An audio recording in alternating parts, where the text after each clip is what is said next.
There's no point in denying it. The coupe sector is the fashion end of the car industry. It's the shiny plastic handbag sector. It's the place where beauty is more than skin deep. It's an entire reason for being. And it's a place where we buy cars not for their performance or their ability, but for the way they look. It's a beauty parade. It's a complicated business if you've got around £20,000 to £25,000 burning a hole in the pocket of your jeans and you're looking for a car. If it's outright performance you want, then you're likely to be looking at something like Subaru's Impreza or the Mitsubishi Evo. If you want sports car thrills, then there are loads of little rear-wheel drive roadsters like the Mazda MX-5 or for a little more, Honda's new S2000. But no, you want a car that's a little more familiar, that echoes perhaps a more sensible choice but still stands out in the company car park. Though not too much, because it doesn't want to upset the bosses. In fact, what you want is a car that your fleet manager is going to let you have. Enter the BMW 3 Series Coupe.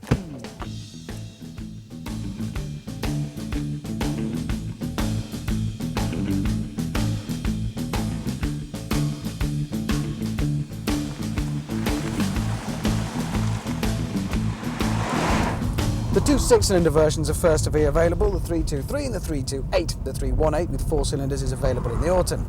The 323 confusingly has a 2.5 litre straight six. The 328 has a 2.8 litre straight six. Classic BMW engine, huge bucket loads of torque and a glorious straight six bellow to accompany it. The driving position is neutral. You feel very much in command with all the controls exactly where they should be. A couple of criticisms, both to do with the steering though. It's very precise and very direct and quite communicative as you'd expect from a BMW. But it could do, I think, with a quicker rack. You do have to put in an awful lot to get a response. And this wheel is enormous. It's like driving a tractor. It could do with something a little bit smaller just to make it feel like it's a little more eager to turn in. At the moment it just follows the corners rounds rather than turns into the bends with vigour. And then it has a whole barrage of technological wizardry to help you avoid throwing the thing at the scenery. There's ASC plus T, ABS, SSC, the list goes on and on. Basically we're talking traction control and probably one of the most advanced traction control systems on the market today.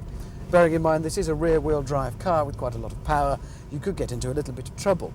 And to illustrate the point of just how effective that traction control system is, try turning it off and then being a little over-enthusiastic with the right boot and you soon find things get a little bit naughty.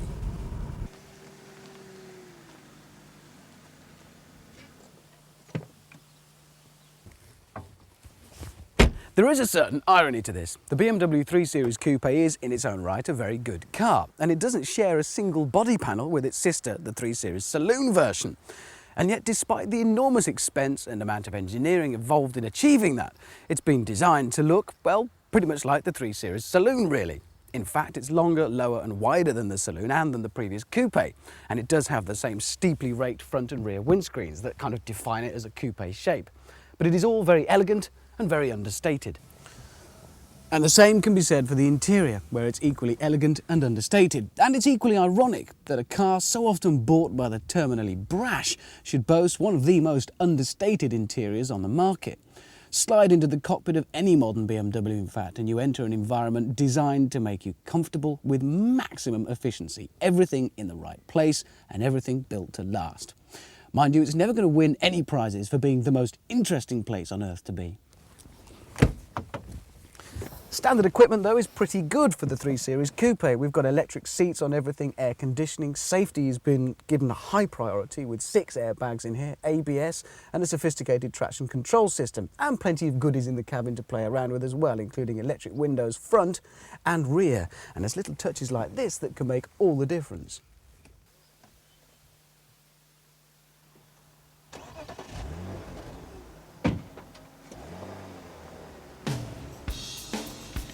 The 3 Series Coupe accounts for a quarter of all UK sales in its sector, and that's a level of success you can't argue with. BMW must be getting something right with this car, and apart from the build quality and image, that probably starts with the combination of rear-wheel drive and strong engines.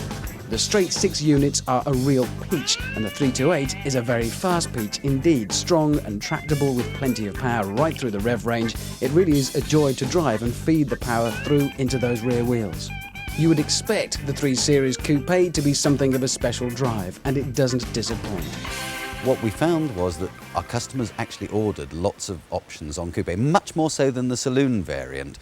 And so what we thought we would do with this one is give them what they actually wanted in the first place, but actually in overall terms, when you take account of the additional specification, the car is actually better value than the old one. We came in '92 with the previous car, and it was the first proper coupe that we had built, and immediately the market expanded. And a lot of competitors have now followed us into that sector. So it's gone from around 16,000 units a year up to 35,000 units a year, and we have 25% of that market. So we've actually, as you rightly say, have a fair stronghold on that market. And the principal reason we believe for that is that this coupe, perhaps even more so than its predecessor, is a very, very good mixture of style, because style is important in coupes. It has to look good, but also it's practical. BMW's philosophy has never been to be wild with its cars. It's an evolutionary styling, just as the saloon is. And I think that's really because we've found a style which our customers like, a family style. And if we were to change that, actually we risk alienating a lot of our customers. The feedback we get from our customers is they like it. It's identifiable as a BMW. It's not an extreme car. You can park it and people are not sort of gawking at it all the time and perhaps making the occupants feel embarrassed. But it's a nice mixture between restrained style and, as I've said before, practicality. The new 3 Series Coupe will sell, and probably in enormous numbers. But when you think about it, for all the wrong reasons, for its pretty face, for its BMW badge. But if it looked like an old allotment shed and was labelled a lumpy doodah coupe, it would still be worth a look. Its sheer ability would overcome such disadvantages. Sure, it might be in the fashion end of the motor industry, but to use a fashion statement, BMW would tell you that their design is a timeless classic. And you know, I don't think they'd be that far wrong.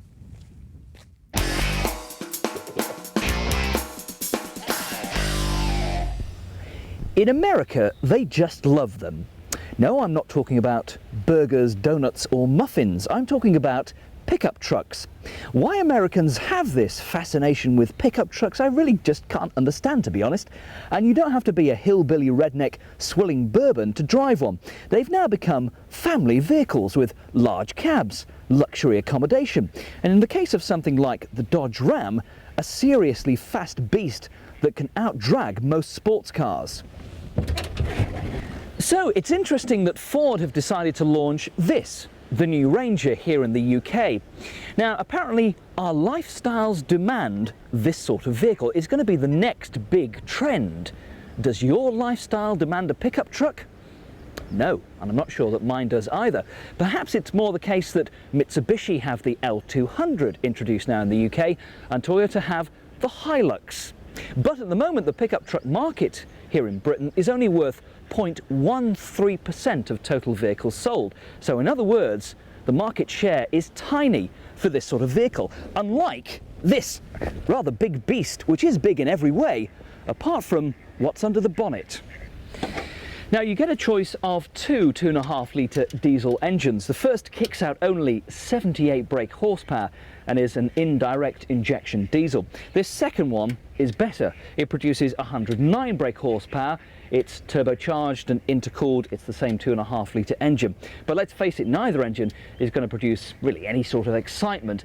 And you can imagine both of them struggling up a fairly large hill with a full payload and a trailer on the back.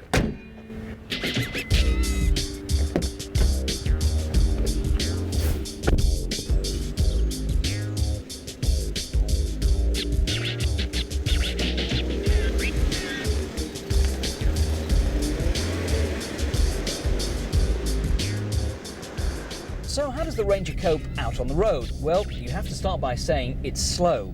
It's unbelievably slow, in fact. I know 0 to 60 figure times don't really count for this sort of vehicle, but just to give you an example and to prove the point, I'll tell you anyway. The 60 mph sprint in this 2.5 turbo diesel takes a snail's pace 26 seconds.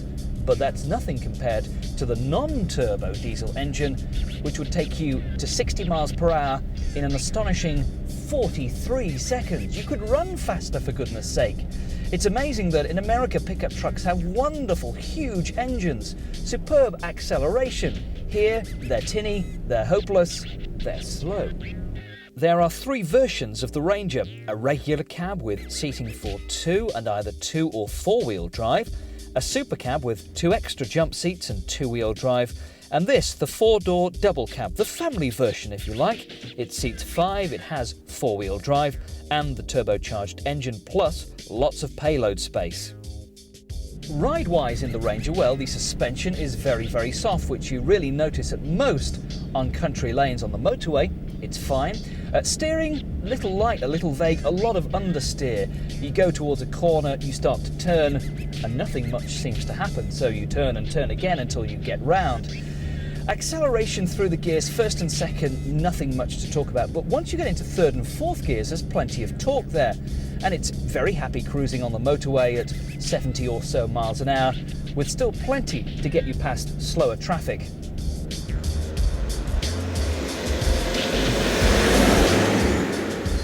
Inside the cabin, it's really quite spacious, certainly thanks to this high roofline. Ford claim you can also seat 5 adults in comfort in this double cab version. Now, looking at those rear seats, I somehow doubt that, but anyway, that's what they claim. Specification is pretty high. The steering wheel is tilt and height adjustable. You get a radio cassette play, you get twin sun visors no less, which obviously is a big selling point on pickup trucks. Other things in this double cab version you get as well: electric windows and air conditioning, bless them.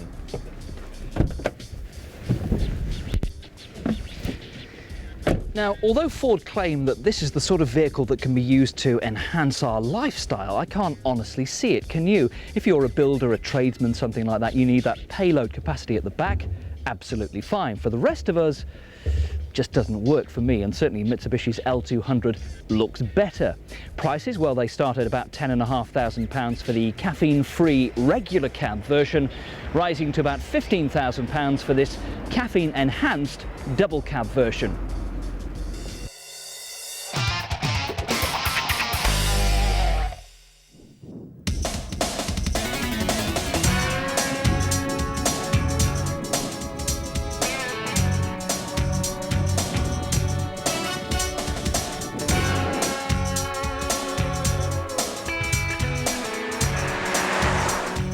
This is Coupe from Ford, a fast, elegant and thoroughly modern sports car en route to Beaulieu to meet a distant ancestor.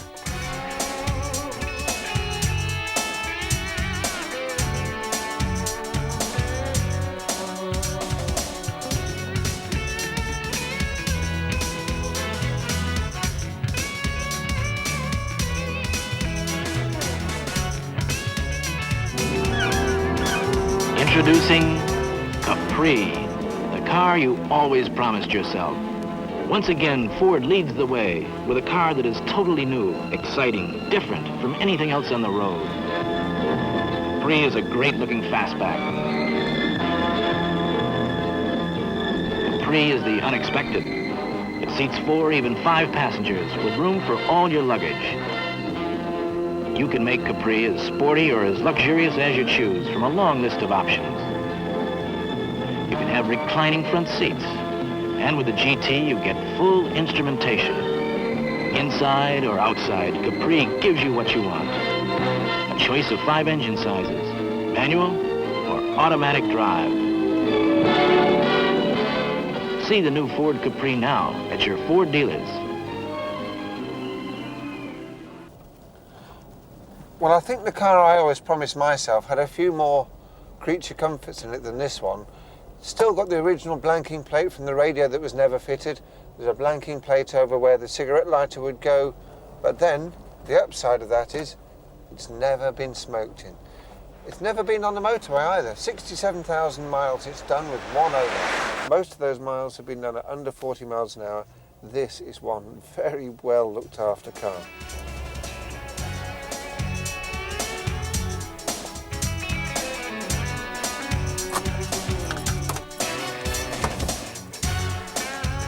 The Capri was an instant success, with its sporty looks borrowed from the Mustang and its reliable mechanicals borrowed from the Mark II Cortina. The cars looked wonderful, the styling was perfect, but the practicalities were a bit short. For instance, although it looks like a hatch, the Mark I wasn't, and it had a rather small boot. But this didn't stop many families choosing this as their family car. That was remedied with the Mark II though, which became a hatchback, became much more sophisticated, but still had racy Capri lines, instantly recognisable. For my mind though, the Mark III Capri is the best of the lot, and this is a late 1985 example with a 2.8 litre V6 engine. It looks like it's doing 100 miles an hour even when it's standing still. But by the mid-1980s, the Capri had its day, and its place was being taken by the incredibly successful XR ranges of the Fiesta, the Escort and the Sierra. And in 1986, Ford killed the Capri. Purchasers turned to Vauxhall in solace and found the Calibra, but this was no match for the lovable Capri. Ford in the early 90s launched the Probe, but even that was no real successor. What Ford needed was a sharp-suited sports coupe, bang up to the minute, late 90s style. And they got it in the Cougar. This is the 2.5 litre V6 monster.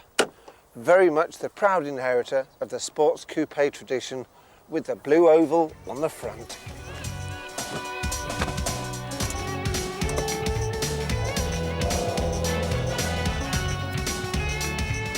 Like its modern successor, the Mark I Capri had pure, sporting lines.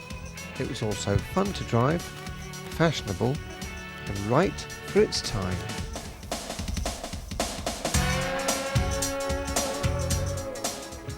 The Capri and the Cougar are two very different cars aimed at the same market, and they show one important thing, just how far car design has come along in 30 years. Here.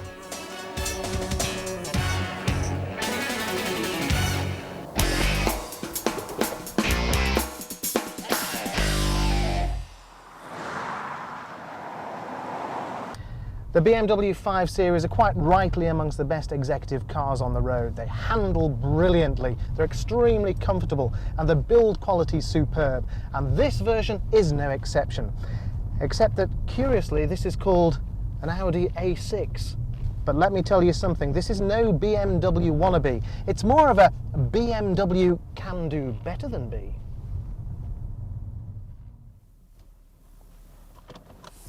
The exterior of this car is a perfectly pleasant dark blue.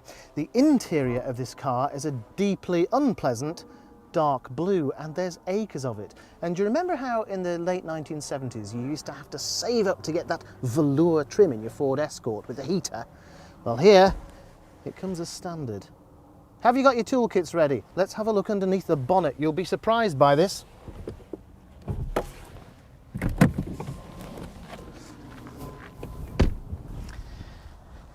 Have a look at this. There is an engine that says, hands off, do not touch, move along now, there's nothing to see here.